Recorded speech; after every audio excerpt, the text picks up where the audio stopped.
This is my base. It's in the water. It's also massive. How did I do this exactly? Can I also build on the water? What about other locations? Well, let's find out. Disclaimer, this was tested on version 1.14 on the Xbox version. Your mileage might vary as the game continues to get updates.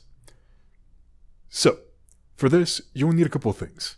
Mainly a large amount of building materials, a rideable paw, preferably a small one that moves on land, and the location near the water that you want to build.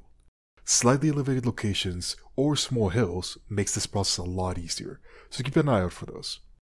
We will be using a small clipping glitch in order to get access to an area that I like to call the deep below. In reality, it's just the bottom of the ocean without going through the water barrier that forces your character to swim. For this clipping glitch, you will want to use the sit down emote in such a way that you can see your character's right hand clipping through the wall. If you then aim down and throw your paw, you will see it will spawn under the terrain.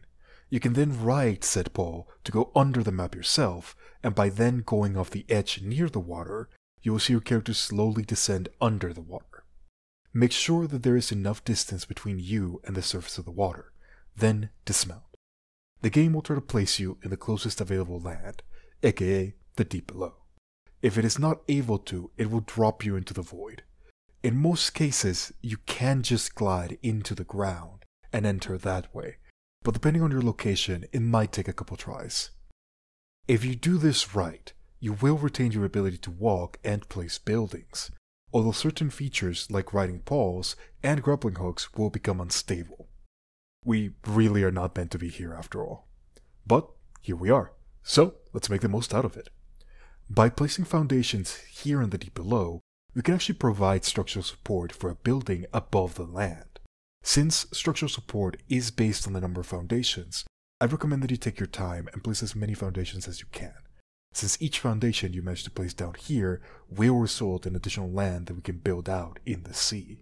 Once you have your foundation set up, we can then bring the entire structure up by placing a massive wall and breaking the surface of the water with it. Depending on how you place your foundations, you might not be able to make a straight wall out of the water since the surface counts as land of its own. But with careful planning of the size of your structure, or with the use of roofs, you should be able to carry the structure out of the water. Before you start building your foundation though, I'd recommend that you check if you can actually break the water with it. While you build, it is also a good idea to place a temporary base in order to resupply a bit easier. These two things will save you a lot of time and trouble. Believe me, you really want to make sure that you can bring the structure above the water before you place an entire island's worth of foundation on the ground. And there you go. Once the structure has been elevated, you can then use roofs to fill out a copy of the layout below and build your own island.